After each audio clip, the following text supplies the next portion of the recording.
Odia net achievers YouTube ଚ୍ୟାନେଲର ଅନ୍ୟ ଏକ ନୂଆ ଭିଡିଓକୁ ଆପଣମାନଙ୍କୁ ସ୍ୱାଗତ। ଆମେ ଆଲୋଚନା କରୁଛେ 30 ଗୋଟି ପ୍ରଶ୍ନ ଉତ୍ତର। ଆସନ୍ତୁ ଆଜି ମଧ୍ୟ ଆଲୋଚନା କରିବା କବିସୂର୍ଯ୍ୟ ବଳଦେବ ରଥ ଓ କିଶୋର ଚନ୍ଦ୍ରାନନ୍ଦ ଚମ୍ପୁ ସମ୍ପର୍କରେ 30ଟି ପ୍ରଶ୍ନ ଉତ୍ତର। ତା ପୂର୍ବରୁ ଆପଣମାନଙ୍କୁ ଅନୁରୋଧ, ଭିଡିଓ ଭଲ ଲାଗୁଥିଲେ ଓଡ଼ିଆ ନେଟ୍ ଏଚିଭର୍ସ ୟୁଟ୍ୟୁବ୍ ଚ୍ୟାନେଲକୁ ସବସ୍କ୍ରାଇବ କରନ୍ତୁ। ଭିଡିଓକୁ ଲାଇକ୍ କରନ୍ତୁ। ଆପଣମାନଙ୍କର ଗୋଟିଏ ଗୋଟିଏ ଲାଇକ୍ ମୋତେ ପ୍ରେରଣା ଯୋଗେଇବ। ସାଙ୍ଗମାନଙ୍କୁ ସେୟାର କରନ୍ତୁ। ଆପଣମାନେ ଲକ୍ଷ୍ୟସ୍ଥଳରେ ପହଞ୍ଚିବା ସହିତ ଆପଣମାନଙ୍କର ସାଙ୍ଗମାନେ ମଧ୍ୟ ପହଞ୍ଚିବେ। ପିଡିଏଫ୍ ପାଇବାକୁ ଚାହୁଁଥିଲେ ଓଡ଼ିଆ ନେଟ୍ ଏଚିଭର୍ସ ଟେଲିଗ୍ରାମ ଚ୍ୟାନେଲରେ ଜଏନ୍ କରନ୍ତୁ। ଧନ୍ୟବାଦ। ହଁ, ଆପଣମାନଙ୍କ ପାଇଁ ଗୋଟିଏ ଅନୁଚିନ୍ତା। କାହାକୁ ସମାଲୋଚନା କରନ୍ତୁ ନାହିଁ। କାହାକୁ ସମାଲୋଚନା କରନ୍ତୁ ନାହିଁ। ସମାଲୋଚନା ଦିନେ ଆପଣଙ୍କ କାନରେ ପଡ଼ିବ। କାହାକୁ ସମାଲୋଚନା କରନ୍ତୁ ନାହିଁ। ଆପଣଙ୍କର ସମାଲୋଚନା ଦିନେ ଆପଣଙ୍କ କାନରେ ପଡ଼ିବ। Thank you. କବିସୂର୍ଯ୍ୟ ବଳଦେବ ରଥ ରୀତି ଯୁଗର ଜଣେ ବରିଷ୍ଠ ପ୍ରତିଭା। ହେଲେ କୋଉ ଯୁଗର କବି? କବିସୂର୍ଯ୍ୟ ବଳଦେବ ରଥ ରୀତି ଯୁଗର ଜଣେ ଶ୍ରେଷ୍ଠ ପ୍ରତିଭା।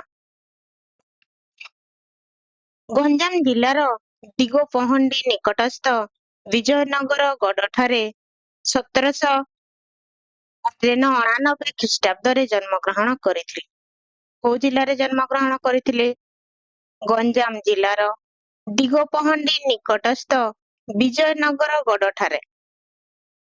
ବିଜୟନଗର ଗଡ଼ଠାରେ 1789 ଖ୍ରୀଷ୍ଟାବ୍ଦରେ କବିସୂର୍ଯ୍ୟ ବଳଦେବ ରଥ ଜନ୍ମଗ୍ରହଣ କରିଥିଲେ। କବିସୂର୍ଯ୍ୟ ଏକାଧାରାରେ ଥିଲେ ଜଣେ କବି, ଗୀତିକାର, ସଙ୍ଗୀତଜ୍ଞ ଓ ଦକ୍ଷ ପ୍ରଶାସକ। ଏକାଧାରାରେ କବି, ଗୀତିକାର, ସଙ୍ଗୀତଜ୍ଞ ଓ ଦକ୍ଷ ପ୍ରଶାସକ। ଜଳନ୍ତର, ଆଠଗଡ଼, ମହୁରୀ, ପାରଳାଖେମୁଣ୍ଡି ପ୍ରଭୃତି ରାଜ୍ୟରେ ସେ କବି ଓ ପ୍ରଶାସକ ଭାବରେ କାର୍ଯ୍ୟ କରୁଥିଲେ।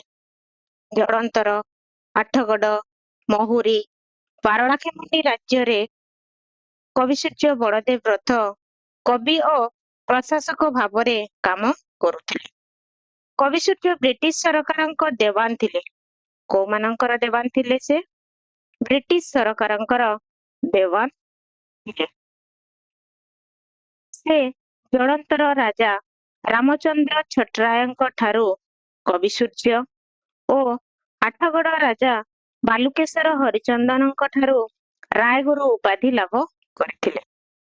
କବିସୂର୍ଯ୍ୟ ବଳଦେବ ରଥ ଜଳନ୍ତର ରାଜା ରାମଚନ୍ଦ୍ର ଛଟରାୟଙ୍କ ଠାରୁ କବିସୂର୍ଯ୍ୟ ଉପାଧି ଓ ଆଠଗଡ଼ ରାଜା ବାଲୁକେଶ୍ୱର ହରିଚନ୍ଦନଙ୍କ ଠାରୁ ରାୟଗୁରୁ ଉପାଧି ଲାଭ କରିଥିଲେ। ମନେ ରଖିବେ। ତାଙ୍କର ସୁପ୍ରସିଦ୍ଧ ରଚନା ମଧ୍ୟରେ ଚନ୍ଦ୍ରକଳା, କବିତା କଲ୍ଲୋଳିନୀ, ହାସ୍ୟ କଲ୍ଲୋଳ ଓ କିଶୋର ଚନ୍ଦ୍ରାନନ୍ଦ ଚମ୍ପୁ। ଏହା ଛଡ଼ା ସେ ବହୁ ଚୌପଦୀ, ଚଉତିଶା, ଭଜନ, ଜଣାଣ ଆଦି ରଚନା କରି ଓଡ଼ିଆ ସାହିତ୍ୟ ଓ ସଙ୍ଗୀତ କ୍ଷେତ୍ରରେ ବିଶେଷ ଲୋକପ୍ରିୟ ହୋଇଥିଲେ। ଚୌପଦୀ, ଚଉତିଶା, ଭଜନ, ଜଣାଣ ରଚନା କରି ଓଡ଼ିଆ ସାହିତ୍ୟରେ ସେ ଲୋକମାନଙ୍କର ଲୋକପ୍ରିୟ ହୋଇଥିଲେ। କ ଠାରୁ କ୍ଷ କ୍ରମାନ୍ୱୟରେ କିଶୋର ଚନ୍ଦ୍ରାନନ୍ଦ ଚମ୍ପୁରେ କବି ରାଧାକୃଷ୍ଣଙ୍କର କେଳି ବର୍ଣ୍ଣନା କରିଛନ୍ତି।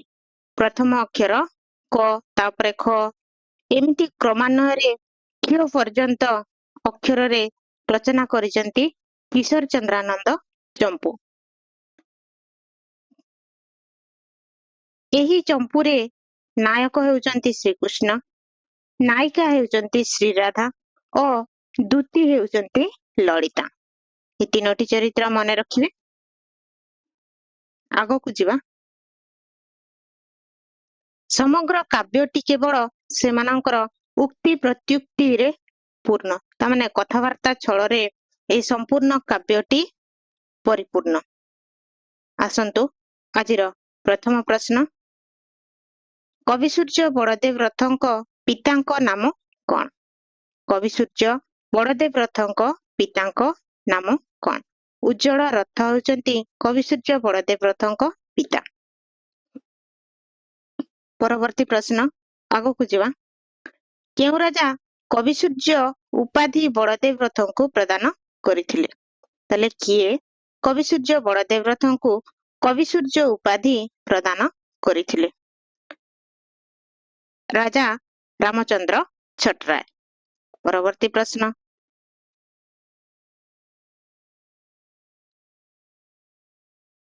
चंद्रकला काव्यर प्रथम छांदरे केउ विषय वर्णनारे परिपूर्ण?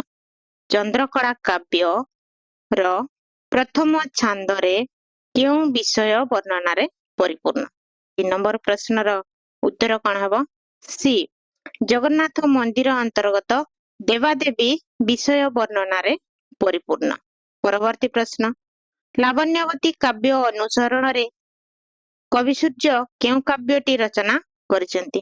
लावण्यवती काव्य अनुकरण रे कवि सूर्य केउ काव्यटी रचना करिसेंती? चंद्रकला। मन रखिबे ये लावण्यवती काव्यर अनुकरण रे रचना करिसेंती। परवर्ती प्रश्न आगो को जिवा किशोर चंद्रानंद चंपू को कवि केउ राजांक नामरे भणिता करिसेंती? किशोर चंद्रानंद चंपू को कवि केउ राजांक नामरे भणिता करिसेंती? 5 नंबर प्रश्न को राजांक नामरे भणिता करिसेंती? राजा हरिचंदन जगदेव। परवर्ती प्रश्न केउ पुराणटी अष्टादश पुराण अंतर्गत नुहे? केउ पुराणटी अष्टादश पुराण अंतर्गत नुहे? 6 नंबर प्रश्नर उत्तर हेबो चंडी पुराण। चंडी पुराणटी अष्टादश पुराण अंतर्गत नुहे। परवर्ती प्रश्न किशोर चंद्रानंद चंपू लोकमुखरे केउ नामरे प्रचलित थिला? किशोर चंद्रानंद चंपू लोकमुखरे केउ नामरे प्रचलित थिला? 7 नंबर प्रश्नर उत्तर कौन हेबो? किशोरी चंपू। मन रखिबे लोकमुखरे किशोर चंद्रानंद चंपू किशोरी चंपू नामरे परिचित थिला। परवर्ती प्रश्न आगो को जिवा चौपदी रत्नाकर केतोटी चौपदीर समाहाରରେ सृष्टि? चौपदी रत्नाकर केतोटी चौपदीर समाहाରରେ सृष्टि? 8 नंबर प्रश्न 30टी चौपदीर समाहाରରେ सृष्टि? परवर्ती प्रश्न कस्तंभ खस्तंभ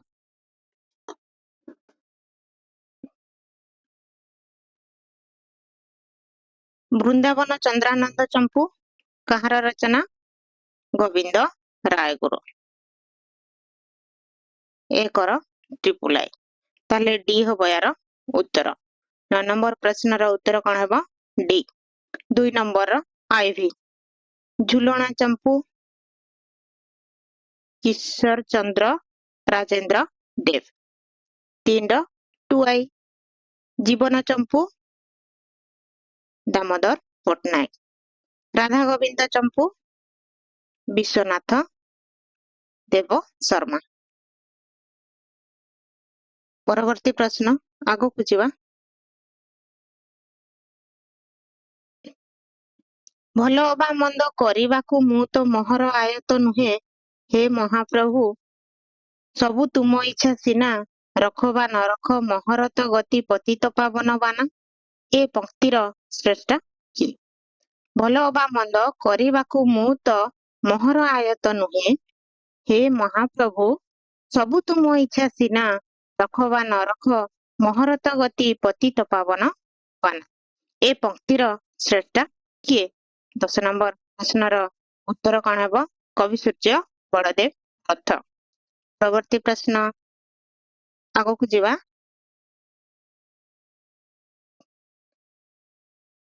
ଭାବାନ୍ତର ପୁଣି କ୍ଷଣେ କରେ ଜାତ, ଗଲାଣି ତ ଗଲା କଥାରେ ସଂଗାତ, ସଙ୍ଗୀତ ଆବେଶେ ନାନା ରୂପ ମନ, ଅତୀନ୍ଦ୍ରିୟ ଦେଶେ କରେ ବିଚରଣ।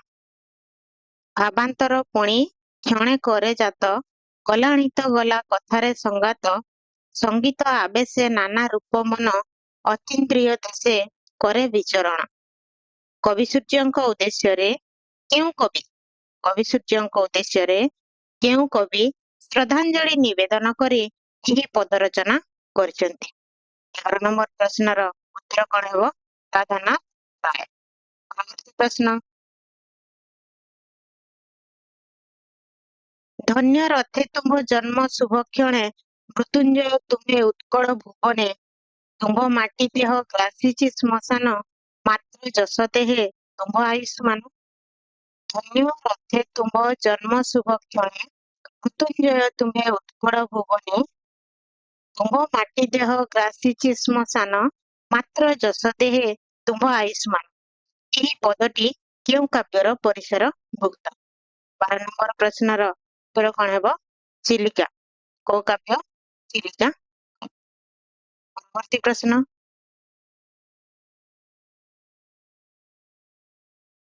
ରସ, ନାଟ୍ୟ, ସଙ୍ଗୀତ ଓ ଛନ୍ଦର ସମାହାରରେ ସୃଷ୍ଟି ହୋଇଥିବା କୃତିଟିର ନାମ କଣ?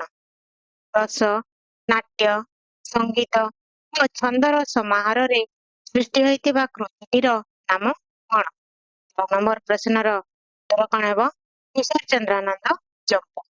ପରବର୍ତ୍ତୀ ପ୍ରଶ୍ନ, କେଉଁ ଚରିତ୍ରଟି କିଶୋର ଚନ୍ଦ୍ରାନନ୍ଦ ଚମ୍ପୁ କାବ୍ୟର ନୁହେଁ? ନୁହେଁ ପଚାରିଛି ପିଲାମାନେ। କେଉଁ କାବ୍ୟଟି କିଶୋର କେଉଁ ଚରିତ୍ରଟି କିଶୋର ଚନ୍ଦ୍ରାନନ୍ଦ ଚମ୍ପୁ କାବ୍ୟର ନୁହେଁ? ବିଶାଖା। ଉତ୍ତର କଣ ହେବ? ବିଶାଖା। ପରବର୍ତ୍ତୀ ପ୍ରଶ୍ନ, କିଶୋର ଚନ୍ଦ୍ରାନନ୍ଦ ଚମ୍ପୁକୁ ଚରିତ୍ର, ସଂଳାପ ଓ ସଙ୍ଗୀତ ଦୃଷ୍ଟି ଗୀତିନାଟ୍ୟ ଆଖ୍ୟା ଦିଆଯାଇପାରେ। ଏହା କାହାର ଉକ୍ତି? କିଶୋର ଚନ୍ଦ୍ରାନନ୍ଦ ଚମ୍ପୁକୁ ଚରିତ୍ର, ସଂଳାପ ଓ ସଙ୍ଗୀତ ଦୃଷ୍ଟି ଗୀତିନାଟ୍ୟ ଆଖ୍ୟା ଦିଆଯାଇପାରେ। ଏହା କାହାର ଉକ୍ତି? 15 ନମ୍ବର ପ୍ରଶ୍ନର ଉତ୍ତର କଣ ହେବ? ସୁରେନ୍ଦ୍ର ମହାନ୍ତି। ପରବର୍ତ୍ତୀ ପ୍ରଶ୍ନ, ଆଗକୁ ଯିବା।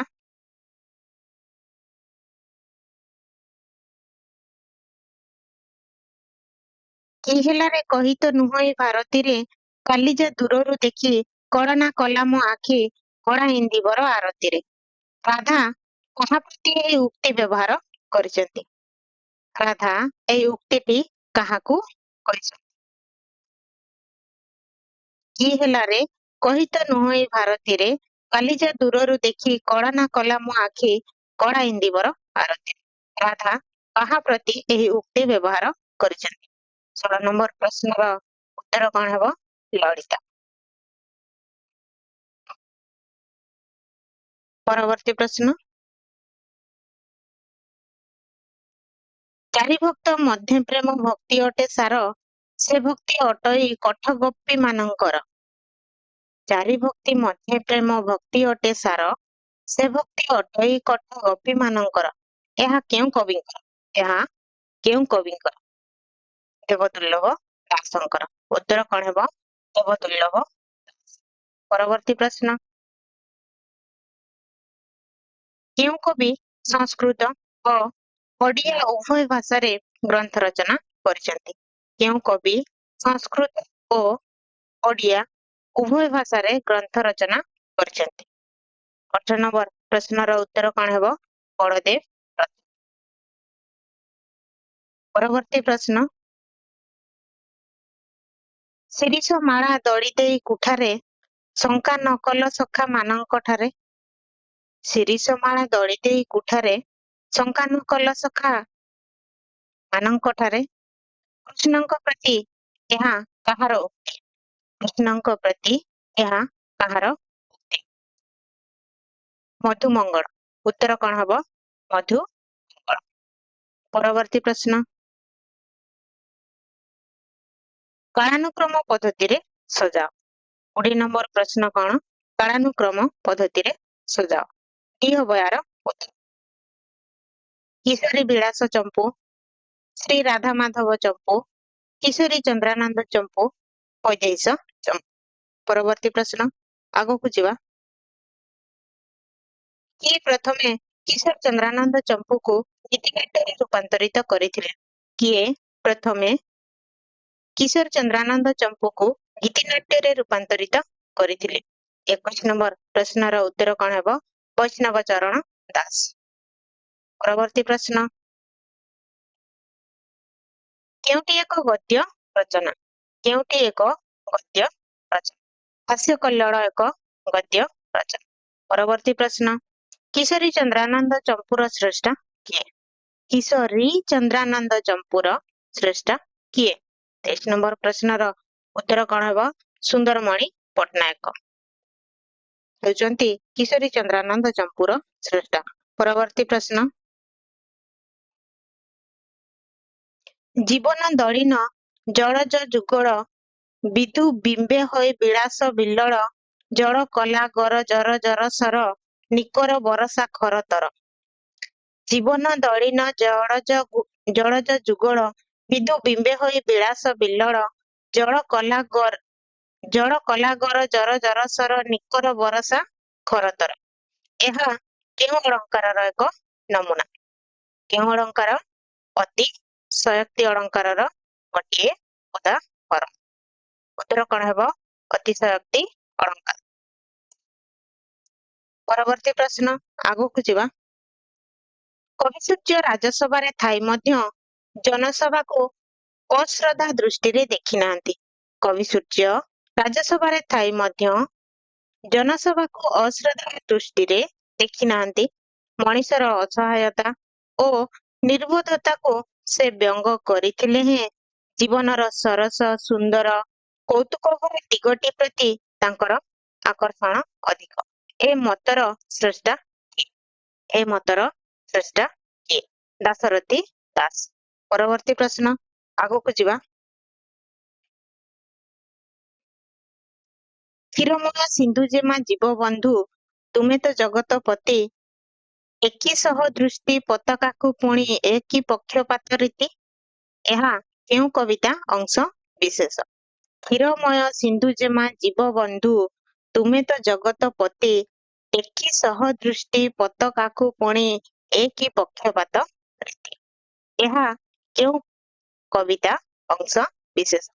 24 ନମ୍ବର ପ୍ରଶ୍ନର ଉତ୍ତର କଣ ହେବ? ଜଗନ୍ନାଥ ଜଣାଣ। ପରବର୍ତ୍ତୀ ପ୍ରଶ୍ନ କବିସୂର୍ଯ୍ୟ ଗୀତାବଳୀର ସଂକଳକ କିଏ? କବିସୂର୍ଯ୍ୟ ଗୀତାବଳୀର ସଂକଳକ କିଏ? କାଳୀଚରଣ ପଟ୍ଟନାୟକ ହେଉଛନ୍ତି କବିସୂର୍ଯ୍ୟ ଗୀତାବଳୀର ସଂକଳକ। ପରବର୍ତ୍ତୀ ପ୍ରଶ୍ନ କବିସୂର୍ଯ୍ୟ ଗ୍ରନ୍ଥାବଳୀର ସଂକଳକ କିଏ? କବିସୂର୍ଯ୍ୟ ଗ୍ରନ୍ଥାବଳୀର ସଂକଳକ କିଏ? 28 ନମ୍ବର ପ୍ରଶ୍ନର ଉତ୍ତର କଣ ହେବ? କୁଳମଣି ଦାସ ହେଉଛନ୍ତି କବିସୂର୍ଯ୍ୟ ଗ୍ରନ୍ଥାବଳୀର ସଂକଳକ। ପରବର୍ତ୍ତୀ ପ୍ରଶ୍ନ କେଉଁ ରାଜାଙ୍କ ନାମରେ ବଳଦେବ ରଥ ସଙ୍ଗୀତ ଭଣିତା କରିଥିଲେ? କେଉଁ ରାଜାଙ୍କ ନାମରେ ବଳଦେବ ରଥ ସଙ୍ଗୀତ ଭଣିତା କରିଥିଲେ? 29 ନମ୍ବର ପ୍ରଶ୍ନର ଉତ୍ତର କଣ ହେବ? ଏ ସମସ୍ତ ଜଳନ୍ତର ରାଜାଙ୍କ ନାମରେ ବି ଭଣିତା କରିଛନ୍ତି। ଆଠଗଡ ରାଜାଙ୍କ ନାମରେ ବି ଭଣିତା କରିଛନ୍ତି। ପୁରୀର ରାଜାଙ୍କ ନାମରେ ବି ଭଣିତା କରିଛନ୍ତି। ପରବର୍ତ୍ତୀ ପ୍ରଶ୍ନ ଏବଂ ଆଜିର ଶେଷ ପ୍ରଶ୍ନ ମଧ୍ୟ ଭଞ୍ଜ କବିଙ୍କର ଛନ୍ଦ ଯୁଗ ପରେ ଉପେନ୍ଦ୍ର ଭଞ୍ଜ ବା ଭଞ୍ଜ କବିଙ୍କର ଛନ୍ଦ ଯୁଗ ପରେ ସଙ୍ଗୀତ ଯୁଗରେ ଗୋପାଳ କୃଷ୍ଣ ବନମାଳୀ ଆଦି ଆବିର୍ଭୂତ ହୋଇ ଓଡିଶୀ ସଙ୍ଗୀତ ମାନ ରଚନା କରିଥିଲେ। ଉପେନ୍ଦ୍ର ଭଞ୍ଜଙ୍କ ଯୁଗ ପରେ ସଙ୍ଗୀତ ଯୁଗରେ ଗୋପାଳ କୃଷ୍ଣ ବନମାଳୀ ଆଦି ଆବିର୍ଭୂତ ହୋଇ ଓଡିଶୀ ସଙ୍ଗୀତ ମାନ ରଚନା କରିଥିଲେ। କୋଉ ସଙ୍ଗୀତ ମାନ ରଚନା କରିଥିଲେ? ଓଡିଶୀ ସଙ୍ଗୀତ ମାନ ରଚନା କରିଥିଲେ। କବିସୂର୍ଯ୍ୟ ସେହି ନକ୍ଷତ୍ରମାଳ ମଧ୍ୟରେ ସୁଧାକର ବୋଲି ମୋର ଧାରଣା। এই ନକ୍ଷତ୍ର ମାନଙ୍କ ମଧ୍ୟରେ ସୁଧାକର ବୋଲି ମୋର ଧାରଣା। ଏ ପଦଟି କାହାର? ଭଞ୍ଜ କବିଙ୍କର ଛନ୍ଦ ଯୁଗ ପରେ संगीत जुगरे गोपाल कृष्ण बनमाड़ी आदि आविर्भूत होई ओडिसी संगीत मान रचना करथिले। कविसूर्य सेही नक्षत्रमाला मध्यरे सुधाकर बोली मोर धारणा। उक्त मतर श्रेष्ठा गोपाल चंद्र प्रहराज। ए मतर श्रेष्ठा किए गोपाल चंद्र प्रहराज। ये थिला आजिर 30 गोटी प्रश्न उत्तर। वीडियो भलो लागुतिले वीडियो को गोटे गोटे लाइक करिवे एवं चैनल को सब्सक्राइब करिवे संग मानकु मध्य शेयर करिवे। आशा एवं विश्वास रखी रहउची। धन्यवाद।